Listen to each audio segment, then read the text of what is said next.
একটি গল্প বলে আজকের ক্লাসটা শুরু করব। এক সওদাগর, আমরা আসলে সওদাগর শব্দটার সাথে এখন পরিচিত না। এখন আমরা বলি বাবা কি করে, বলে বিজনেসম্যান।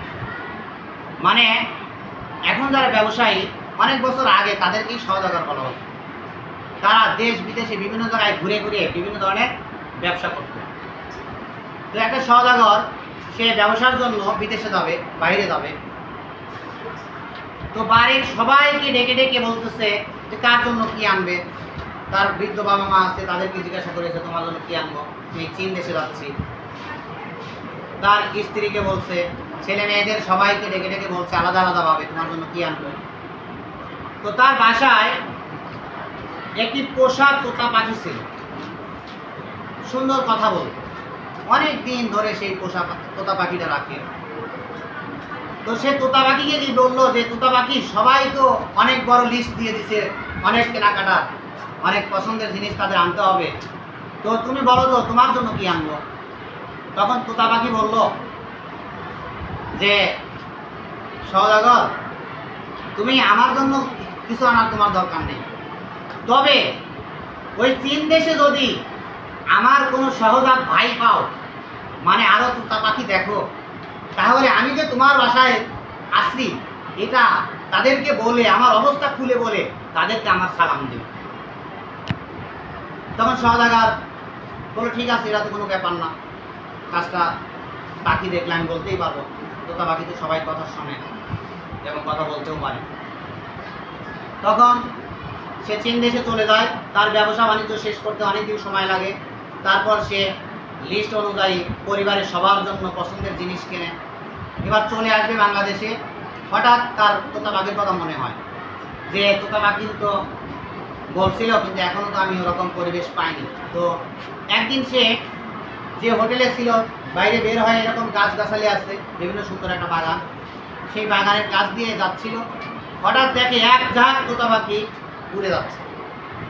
তখন সে পাখিদের দেখে বলল, হে তোতা পাখির দল, তোমার এক জাত ভাই আমার বাসায় খাঁচার মধ্যে বন্দি আছে, সে তোমাদের সালাম দিয়েছে। তখন এই কথা শোনার সাথে সাথে এক জাত পাখি মরে মাটিতে পড়ে গেল। তখন লোকটা ব্যথিত হলো যে এই তোতা পাখির দল এমন যে একটা তোতা পাখির কষ্টের সংবাদ শুনে পুরো পাখির দলটাই মারা গেল। আমি কি করলাম, যদি না বলতাম তাহলেই তো ভালো ছিল, আমি কেন এই কাজটা করলাম। সে আফসোস করতে করতে চলে গেল। সে বাড়িতে ফিরে এসে সবার পুরস্কার বা গিফট সবার জন্য বুঝিয়ে দিয়ে অবশেষে সে তোতা পাখির কাছে গেল। তোতা পাখিকে সে বলল যে তোতা পাখি, চীন দেশে তোমার জাত ভাইদের আমি পেয়েছিলাম, তারা আকাশে উড়ে যাচ্ছিল। আমি তোমার কথা বলে তাদেরকে ডাক দিয়ে বলেছিলাম যে তোমার এক ভাই আমার খাঁচায় বন্দি আছে, তোমাকে সালাম পাঠিয়েছে।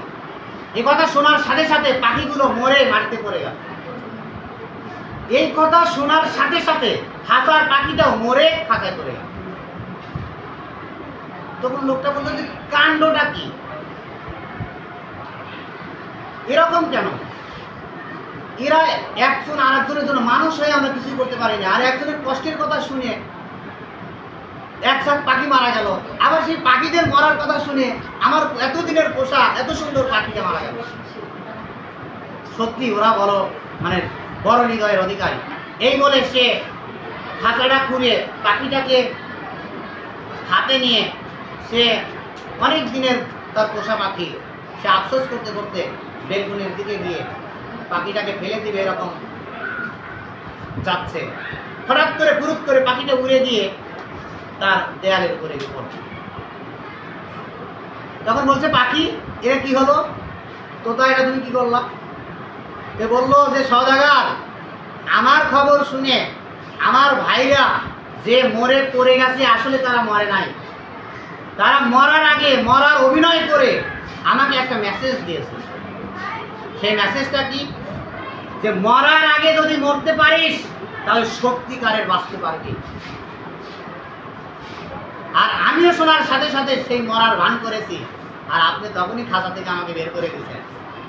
তার মানে এটাই পরিষ্কার যে মরার আগে যদি মরতে পারি তাহলে সত্যিকারের স্বাধীনভাবে বাঁচার মতো বাঁচতে পারবো। জীবনের প্রতিটি পদক্ষেপে এরকম।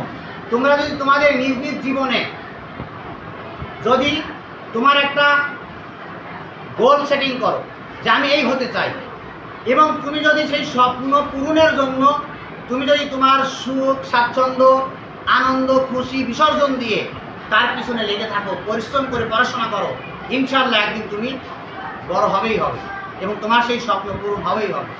ওকে, আল্লাহ।